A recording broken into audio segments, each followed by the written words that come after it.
इंतखाबी मौसम में सियासी लीडरान अवाम को लुभाने का कोई मौका अपने हाथ से छोड़ना नहीं चाह रहे और ऐसे में इंतखाबी तशहीर के लिए फौज और उनसे जुड़ी चीजों को भी इस्तेमाल करने से बाज नहीं आ रहे। अब इलेक्शन कमीशन ने मरकजी और रियासती पार्टियों को सख्त तनबीह दी है कि वो अपनी किसी भी तशहीरी मुहिम में मुल्की दिफाई और फौजी कारनामों या फिर तस्वीरों का इस्तेमाल न करें। खिलाफ वर्जी की सूरत में उनके खिलाफ सख्त कार्रवाई भी की जा सकती है। महकमा दिफा ने भी इस सिलसिले में इलेक्शन कमीशन से सख्त कदम उठाने की अपील की है। महकमा दिफा ने कहा कि दिफा से जुड़े किसी शख्स या उनके कारनामों का इस्तेमाल इंतखाबी तशहीर में हरगिज न किया जाए। 2013 की अगर बात करें तो 2013 में भी महकमा दिफा ने एक हुक्मनामा जारी किया था कि सियासी जमात अपने इंतखाबी तशहीर के दौरान दिफाई फोर्सेज या कारनामों के इस्तेमाल से बाज रहे।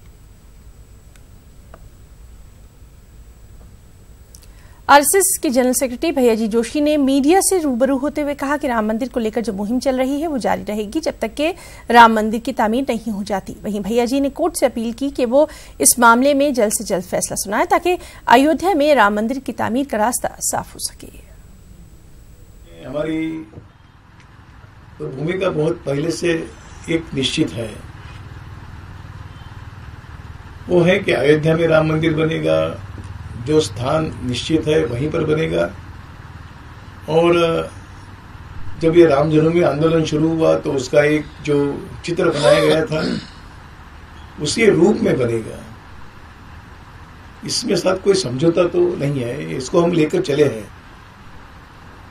1980 के 80-90 के दशक में जो आंदोलन प्रारंभ हुआ वो अभी चल रहा है, पूरा नहीं हुआ। जब तक मंदिर पूरा नहीं होगा तब तक ये आंदोलन तो चलता रहेगा। हम इतना मानते हैं कि सत्ता में बैठे हुए लोगों को अभी राम मंदिर का विरोध नहीं है, वो उसको बार बार दोहराते आए हैं। किसी प्रकार की इस मंदिर निर्माण की और प्रक्रिया अधिक लंबी न हो, इस दृष्टि से उन्हें कुछ सोचा होगा और वो उसका प्रावधान जो अध्यादेश लाने की हमारी कल्पना थी वो नहीं ला सके, ये निश्चित है।